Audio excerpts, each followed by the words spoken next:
Pokemon Legends ZA just came out, and with it came a bunch of new Mega Evolutions. Now when you run a channel that has a weird niche like I do, and you've ran several Mega or Primal runs, it was just right up my alley, so I wanted to hit the ground running. And we're gonna see how overpowered Mega Dragonite would be in Pokemon Red.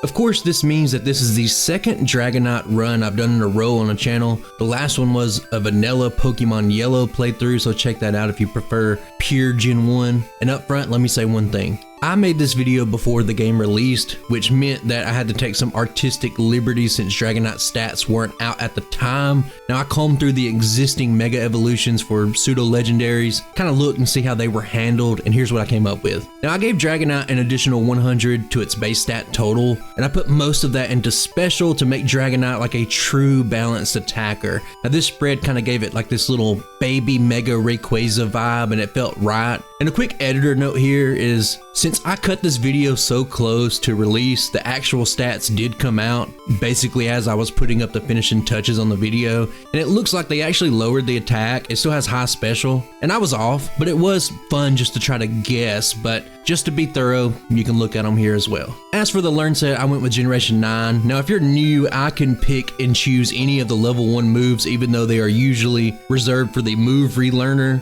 in later games. Anything goes for this series. And I actually didn't add much to today's run. I did add a few increasingly stronger dragon moves. Twister is about as weak as it gets, Dragon Tail's kind of middle of the road, and at level 41 you get the powerhouse that is Modern Outrage. Now the last move is the most important move in my opinion. It's an updated wing attack. In Generation 1, it's just a 35 base power flying move, but that bump up to 60 base power starting in Generation 2, it makes it a very respectable stab option that you can spam with its massive 35 PP. This move has huge PP, and that's what we all like to see. And I don't want to bog down the video this early, so let's talk about the action, or the lack thereof, I guess I should say. It's going to be the minimum path. I did think long and hard about grabbing 1 or 2 extra battles, and I cannot state just how good updated wing attack is, especially in the early and mid game. But if you just kind of weigh the time spent in those battles against what you would actually save on the Brock fight, you still just lose time. Pretty much almost always, it's just not worth spending more time than you need to earlier in the game,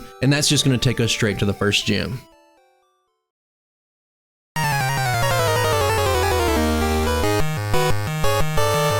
And we've seen this situation twice before. In the very old original Rayquaza video and the Mega Rayquaza video, Twister just isn't a very good move, and just like Big Brother Ray, it is our best option. 60 effective power with stab isn't terrible, but it just means that you'll need 4 or more hits on each of Brock's Pokemon. Since we're lower level, a turn 1 bite from the Onix basically is just going to end the run. But what I want to focus on here is that there's actually a chance to 3-hit the Pokemon here, which is pretty much a godlike scenario, and tragically, I barely missed the range on both of the Pokemon here. But at the end of the day, a 6-minute and 24-second in-game time split is pretty respectable, especially compared to the vanilla Dragonite that we just did.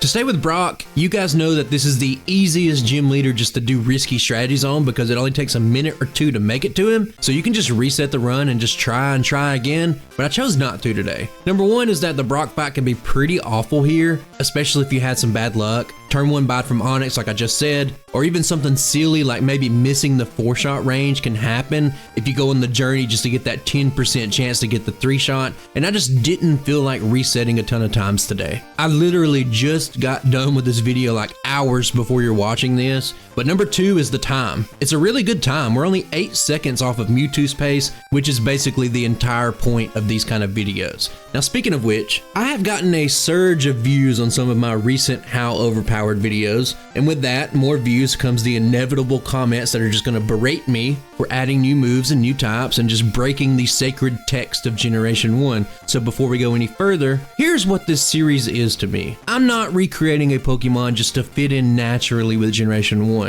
I know that I'm adding new things, and I'm testing power creep against vanilla Gen 1 Mewtwo, which is the strongest a Pokemon has ever been. There's no debate about it. And that's the series. We are seeing if modern design lines and new Pokemon can do better than the genetic freak. I've done about 40 runs in this series and roughly 88% of them cannot pass Mewtwo, and if you look at this current tier list here, you'll see that. And it's really important to know that modern tools don't automatically mean that these Pokemon are overpowered, which is why I asked the question, which is why I do the testing. And when someone says Dialga shouldn't have the steel typing, or Giratina shouldn't get real ghost moves, says who? Who made you the ambassador for how people should enjoy their free time? I think going out of your way to be rude to a complete stranger because they don't play a 30-year-old game the way that you would is loser behavior. Be better. If you want vanilla style Pokemon, go watch vanilla runs. I got a lot of them. There's other channels that do them too. You can go there and watch what you want. I'm here to see how overpowered things can get, and I just wanted to get that out of the way real quick if you're new, before someone starts click-clacking on the keyboard. It just had to be said. As we do more videos, you kind of gloss over the details, and I just think a lot of people just don't understand what I'm trying to do. The second thing to mention here is Dragonite getting punches. I talked about one of the things that really shocked me in that vanilla run was that we didn't learn Mega Punch, and some of the comments said, hey, it's because he had little baby T-Rex hands, but starting in Generation 2, Dragonite basically learns every punch that there is. Now, we could actually learn Mega Punch here, but our learn set is pretty set for now. But notice we got an even better punch on the starting set. Now, ignore Rap for now. We'll talk about that way later. We'll talk about everything in time, but Thunder Punch is such a god-tier coverage move to have in your back pocket, so let's go ahead and use it.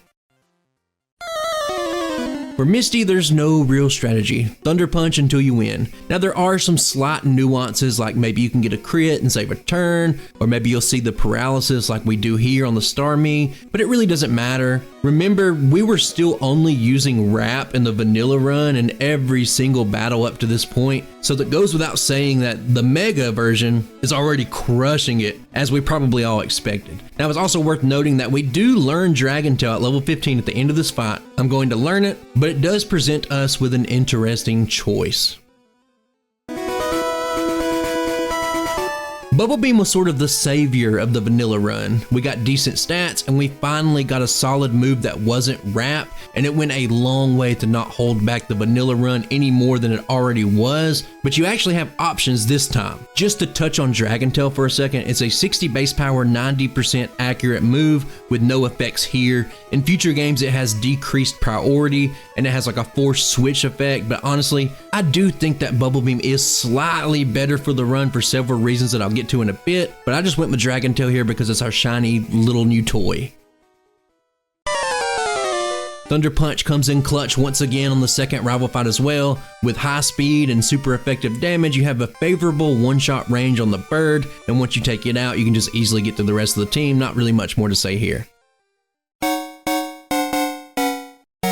Did you guys know that Nugget Bridge and the path to Bill's house contains the single highest cluster of mandatory battles in the entire game? Now, I'm sure that's news to some of you, but this is also where Wing Attack starts to become our most reliable move. Outside of the Onyx Hiker and the second female Nidoran, Wing Attack just does work. It can one-shot every other Pokemon on this route, and it makes it pretty fast. I would also like to take a moment to let you know that I normally offer these patch files to channel members and patrons, but every once in a while, once in a blue moon, I'll give out these for free. So if you want to play this run for yourself, you can just check the pinned comment or the description. I really do appreciate you guys taking the time out of your day to watch my video, so go play that if you want to. Let's get back to the action. When I get to the end of this route, I'm going to take a slight risk. You guys know that I'm trying to get the fastest time. That's the whole point for me. So I'm actually going to skip a heal even though I'm kind of low, and this is actually riskier than you might first realize. There are not going to be many threats immediately or even down on the SSN, but this is one of the run's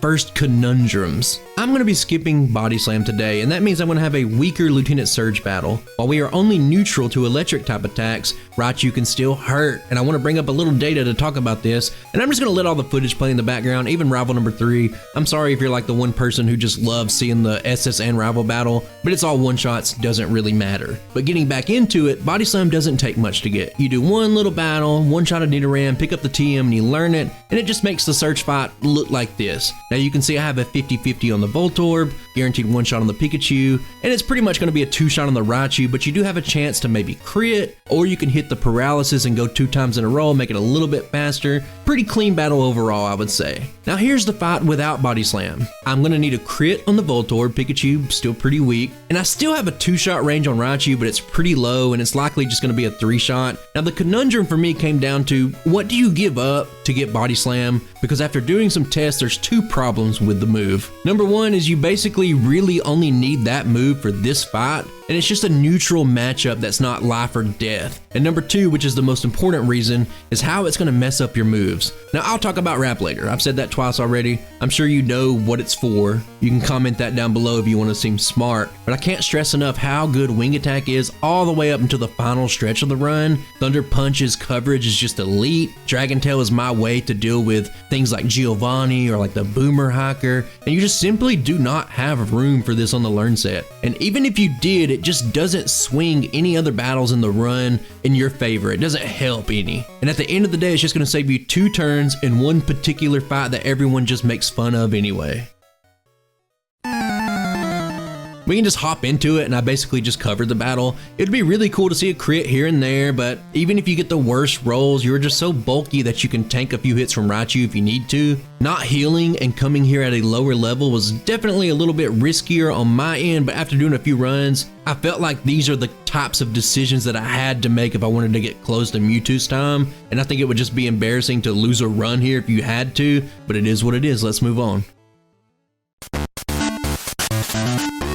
Dragonite has a very restrictive learn set like we just touched on, but to make everything work, I need to hold off on Thunderbolt for a little bit longer, and we'll just be utilizing Thunder Punch in the meantime. But the 3rd badge does mean that it's time for our first look at split data. Mega Dragonite has masterfully maneuvered its way through the game up to this point, and after a slightly slower Brock split, the decision to skip a heal and to skip Body Slam actually nets us 45 seconds over Mewtwo, which is what you love to see. Now just to clarify, since I know there's always new people watching, Mewtwo has to get Body Slam if you want to deal with enemy psychic types efficiently, and it's becoming increasingly common in these runs for these modern Pokemon to have a slight lead over Mewtwo at this point because most of them don't get Body Slam. Mewtwo also waits until after Nugget Bridge to fight Misty. I say that a lot, but it makes the splits look weird. But the whole point is that we are in a great position going into that mid game. I also want to take a second to talk about Mega Dragonite and the sprite that I'm using here. Now Mega Dragonite is kind of polarizing. I've seen a lot of hate on it, but personally I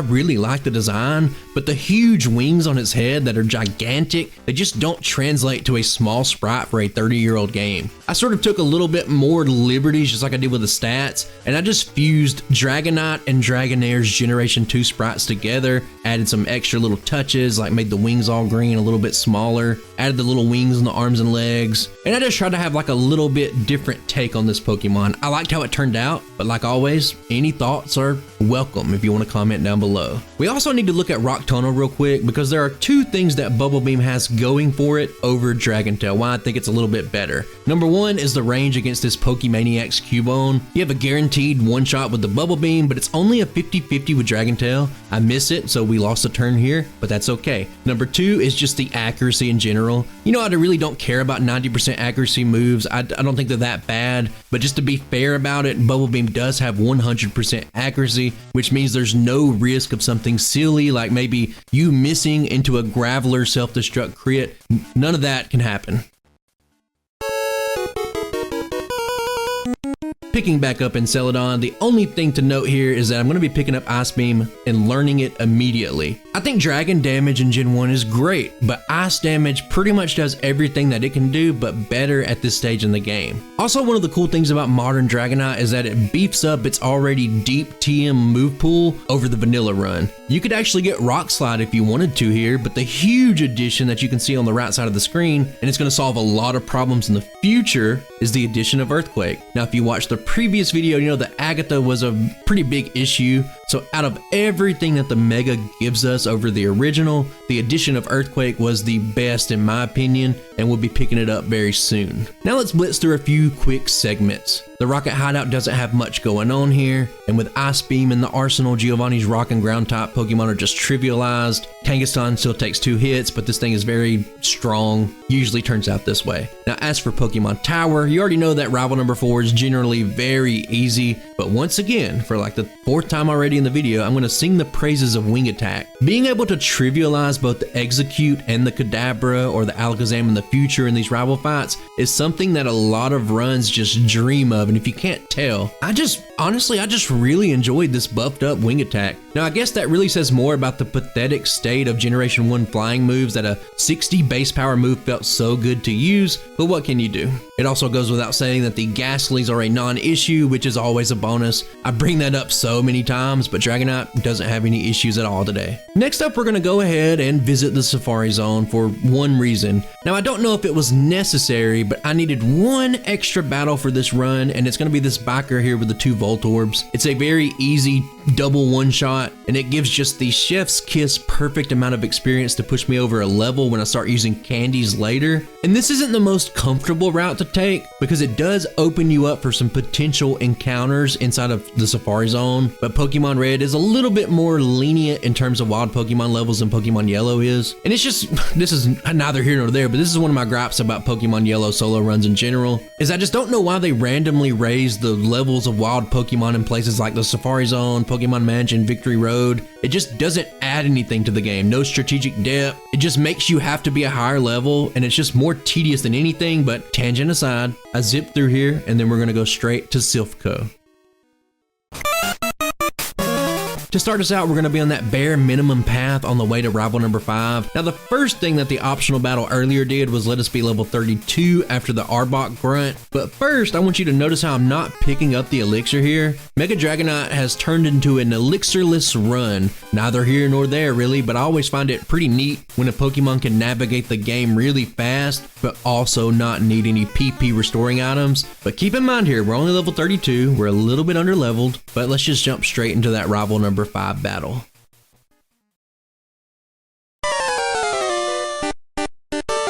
I don't really have any in-depth commentary for this fight, and I feel like I'm a broken record because I talk about this a lot. This is like your first real litmus test to see how good a run can be, and as we do these great runs in the How Overpowered series, you almost have to be able to tackle this fight early and be efficient at it. Now my analysis here is that it's fine. You'll be outsped a little bit, and you're not going to be one-shotting most of the Pokemon, but you do have 2-shot ranges pretty much everywhere, and the only real question here is if Alakazam will crit, but like I just said, it's fine even if he does. There's no need to tailor the run around this fight any further than this because you just kind of go through the motions and you can get out of here without really worrying about anything. After Giovanni, we do something that has become fairly common. Now, it's going to be that backtrack to pick up Earthquake. Now, sadly, we can't learn Swords Dance, nor does Dragonite have any generations where you learn Dragon Dance at a decent level, but I will learn Earthquake immediately, finally getting rid of Thunder Punch, and I'm going to set my bags up to be full for the remaining gym leaders, and I'm also going to give myself a little power spike here by using 4 candies to get to level 39. Now, let's commence the gym leader blitz.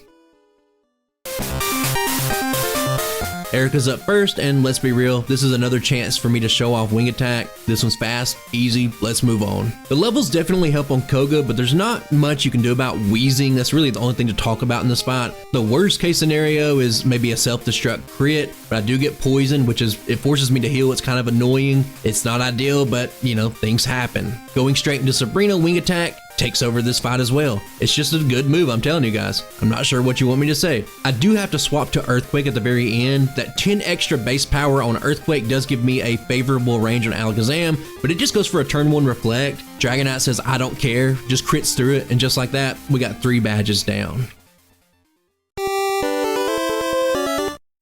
That's going to take us on a brisk swim down to Cinnabar, and this version of Dragonite does not need to pick up Blizzard, but I do add in a little wrinkle here. Usually I'll drop an item to make room after Sabrina, make room for that secret key, and here I mess around with my candy usage. I'm going to just dump them all as soon as I pick them up, which is going to give me a free spot to let me pick up the secret key. It's minor, doesn't really matter, but it's just one of those little tricks that I like to do whenever possible. Outside of that, Mega Dragonite might be beefed up compared to its Generation 1 counterpart, but one fact remains true. Our little Sky Potato just does not have time to wonder if Team 28 is actually Tombstoner, brother, or not, because it's too worried about folding to a few ice cubes coming up pretty soon. The extra levels simplify an already simple fight when it comes to Blaine. Earthquake is your answer here, like you might expect. We even get the one-shot range on Arcanine here, so not really much else to say. To cap off the gym leader section of the game, we got Giovanni. With increased special, there's a very easy solution for this fight. We just go straight Ice Beam. You have a guaranteed one-shot on every single Pokemon. You can just hold down the button. And I loved how simple this final little gym stretch of the game was. It's what I love to see.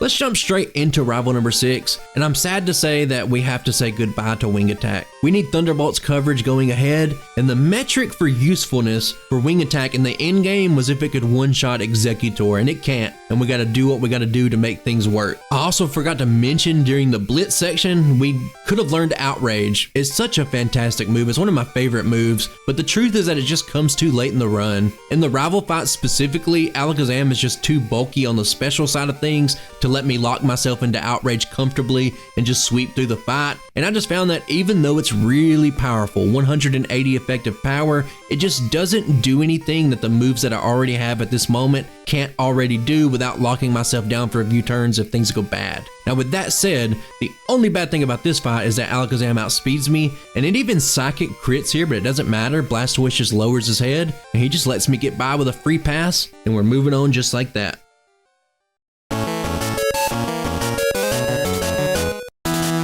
Now I have to say some things before getting to the Elite Four, but first we have some split data to look at once again. Now it's not bad, but there's no way to really sugarcoat it. Going into the league, Dragonite is about 2 minutes behind Mewtwo, and I believe this is pretty much solely because there's several spots throughout the journey where we just can't one-shot things, and we have to slow down ever so slightly, and it just starts to compound, and it just leads to this. It's still a great pace, it's still a great run so far, but like I said earlier, the whole point of this series is to see if we can beat Vanilla Mewtwo, and it's just really hard to do. And think about this, I'm even going to redo Mewtwo at some point because believe it or not, there's a lot of things that I have learned over this last year that we can improve this time even further. But guys, I want you to buckle up, I want you to sit down because I want to go ahead and talk about Lorelei so I don't have to pause the footage and talk for 5 minutes during the fight. Now the elephant in the room that I haven't really touched on too much is that we started with Wrap and we have kept Wrap through the entire game, and most of us already kind of knew it was for this moment, but I want to dive into some numbers a little bit because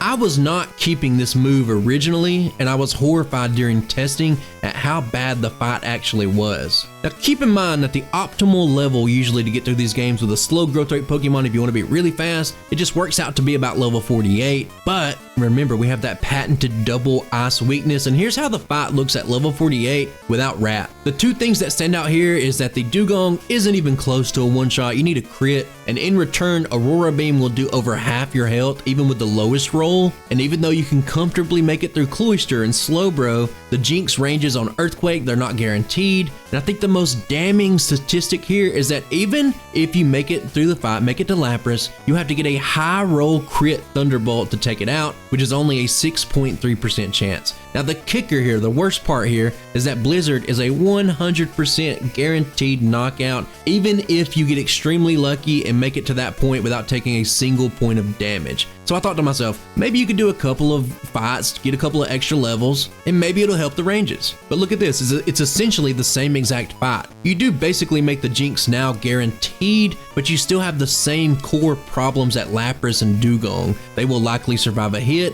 and they can retaliate with heavy damage, and that Blizzard at the end of the fight still has a 91% chance to take you out, and a few calciums doesn't even do much, so I'm not even going to show that. Now at this point, you are adding a ton of time to the run, but I did my due diligence and we're going to keep testing it. I'm going to keep talking about it. Let's say you went up to level 53 and you wasted a lot of time buying 6 calciums in this scenario, but just look at this. It still doesn't really do much to solve the problem. Even with all that, Dugong just moves up to a 20% range. It can still do about half your health, and Lapras's Blizzard can still high roll on a non-crit to do 97% of your life with that dreaded Blizzard. The whole point here is that it wasn't good and it would just add a lot of extra time into the run, and this is going to bring me to another tangent. For these cross-gen runs, I have an unspoken rule that I handcraft these Pokemon with whatever generation of moves I pick. I get it to where it looks solid, I make the ROM, test it to make sure it works, and then I'll route it and play the game just like any other vanilla run that I do.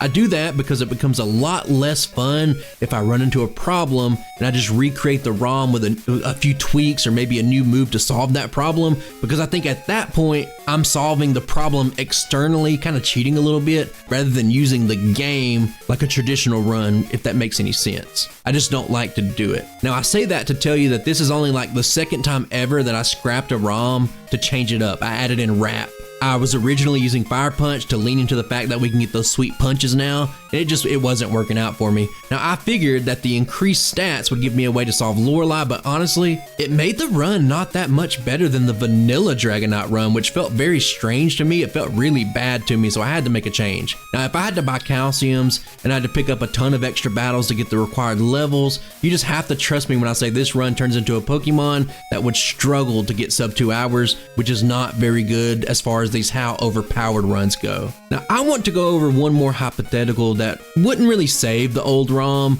but it would just be an interesting alternative. Now in this run, I do skip 2 candies. Now I could pick up one of those candies and I could go to the Forbidden Technique. I could go to the Power Plant. I could grab that candy there. I could also pick up Thunder, be level 50 for the Lorelei fight, and it would look like this. Actually not that bad. Dugong is a 72.5% chance to be one-shot, and I have basically guaranteed one-shots on the next 3 Pokemon, and then Lapras could still ruin me with a Blizzard, but look, I could crit, I could maybe hit a Paralysis, maybe it could miss a turn, and then Blizzard just has that innate 10% chance to miss, so you definitely have some outs to get the victory here, but it would still likely take a few attempts to get those dominoes to fall right. Also, don't forget that Thunder has a pretty bad 70% accuracy, and it's just not a move that I pick up very often, but in recent months, I have been more open to it as I have been testing like mid to lower tier vanilla Pokemon. Now the last thing to mention here is that we could just add in Horn Drill to the mix and we could just start to roll the dice as well, but I really wanted to take a few seconds to go over this fight because there's a lot to say about it. It was actually very interesting to try to figure out. It's one of the big puzzle pieces. I know you guys don't always get to see my struggles because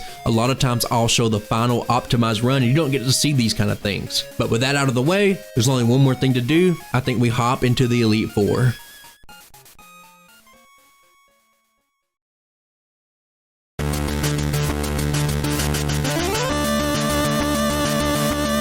We just talked about Lorelei at length and we theory crafted the ways you could do this, but the fact of the matter is that Wrap is just superior in every single way. This becomes like a numbers game where you know your ranges, you chip down the Pokemon until you get them into that range, and then you'll finish off the Dugong or the Lapras with Thunderbolt. Now I'm not going to bore you too much, but this is a quick reminder that if you are faster than your opponent in Generation 1, Wrap just doesn't let them play the game. It lets Mega Dragonite avoid any ice cubes, and even though this battle was a little bit slower, it's consistent, and being able to do this at level 48 saves you so much time. Now it's also worth mentioning that you could Wrap Jinx, but I have like a 60% one-shot chance here, and it's even better than that when you consider that there's a decent chance for that retroactive super potion if you get them low, which is what happens here in the footage. But my final thoughts here is that I don't love it. I didn't want to have to use Wrap, but considering the last video that I did, it's almost kind of poetic that I had to use this strategy. Going into Bruno, I decided on a whim that I'm going to replace Wrap with Surf. Now this little wrinkle lets you not have to restore your PP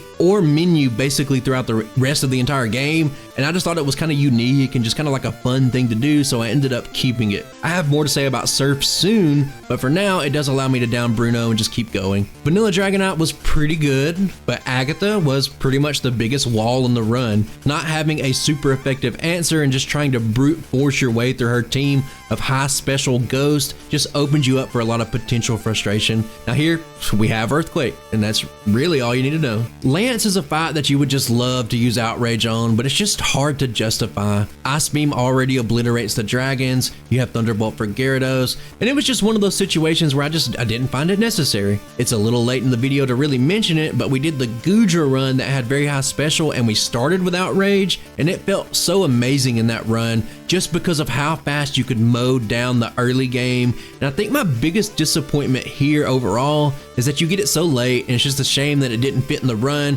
because I don't know about you guys, but I just associate the move Outrage with Dragonite, and I would love to have seen it be more useful.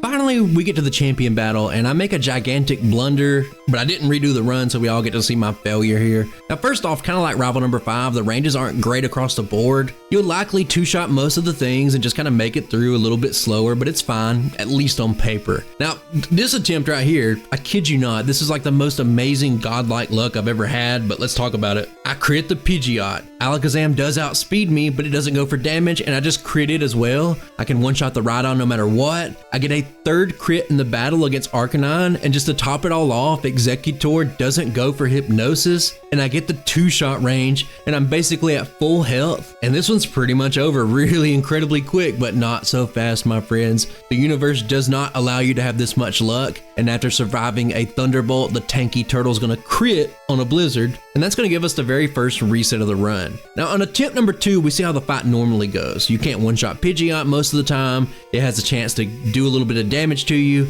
but Alakazam outspeeding you is a problem that I just kind of ignored, just like the Parasect race. Here it just goes for a double Psychic, and with a Blizzard waiting at the end, any lost health you have is pretty bad, but this is a lot of health that we're losing here. Now we can progress past Rhydon, and since Arcanine is a one-shot, it also has the chance to chip us down even further, and Executor is a real threat with Hypnosis, and since Arcanine lowered our defense, even the Stomp starts to hurt a lot, but at the end of the day, I'm almost in the red health. I'm staring down the barrel of a Blizzard, and I can't one-shot Blastoise, and it's not gonna miss, so we have a real problem here. And I also realized at this point while recording that I forgot to put the resets up, so if you're ever wondering, they're gonna be up now. I'll set the counter up to 2. Thanks for commenting on it if you saw it earlier in the video. On to the third attempt. The only solution that can make this work consistently without redoing stuff is just keeping Wrap. I do a ton of damage with Thunderbolt, so even just a single use of Wrap will likely put the Blastoise into a range. And after 2 straight resets, even one where I was basically at full health and had great luck, I thought I pretty much dropped the ball here and I'd have to redo the entire footage here. Now you have seen how the fight goes down, and it's no exception here. I just get chipped down over and over,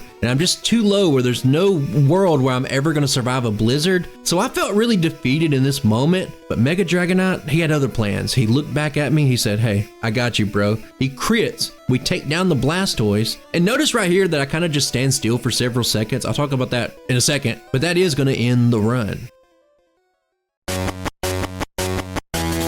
Now I definitely got bailed out there, but I did lose 6 seconds of in-game time at the end. I looked back at it, and I'm gonna correct it. So Mega Dragonite is gonna finish the game with a time of 1 hour, 49 minutes, and 9 seconds, giving it a tier card rating of 96.51. Not the best, but it's also not terrible. And if we look at the tier list, it's gonna place it just barely and ironically behind Goodra, the dragon that actually utilized Outrage. This is gonna be good for 15th place on the tier list, and ultimately, I think that if you have an ice weakness, much less a double ice weakness, you're just not gonna conquer the tier list that way. Mega Rayquaza is the sole exception. It's just so strong, but Lorelei is a menace, we already knew that, but I'm happy overall how everything turned out. Now, if you made it this far in the video, you're a real one. I really do appreciate you taking the time out of your day to watch my little old video. Now, shout out to my channel members and Patreons for keeping me motivated. And I just want to address something real quick, maybe get a little bit personal at the end of the video. I had some grand plans for October.